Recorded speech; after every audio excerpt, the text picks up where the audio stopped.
Hi, my name is Alan Watts from Anything Grows, a store for gardeners in Stratford, Ontario.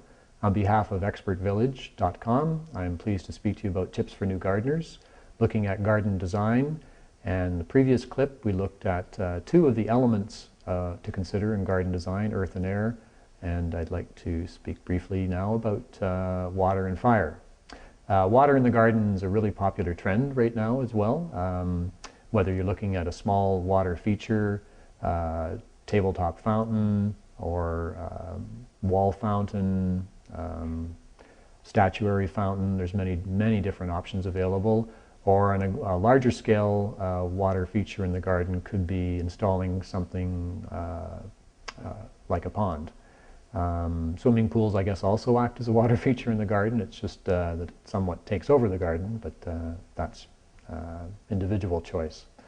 But water is a really lovely element in the garden in terms of the sort of natural white noise it creates. It's a very soothing effect and very complementary in a garden setting to create a sense of space and a different environment. It's also something that's very welcoming. Air being the last element, fire being the last element. Fire in the garden one might not think is necessarily a good thing. If we're only talking about candle lighting, that's not so bad, and that gets into the whole area of lighting, but on a very small level, a very attractive way to light a night garden.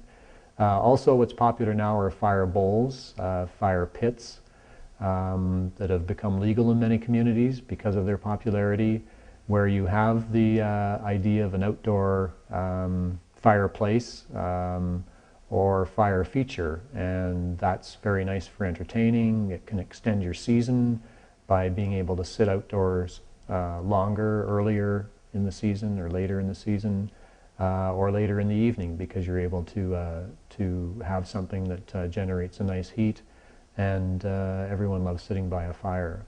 The fire pits or features that are using some of the products like oils or flammable alcohol fuel are a more simple way to create sort of an entertaining way of dealing with fire in the garden, and it's just very dramatic, a very different way to enhance an evening party or something like that.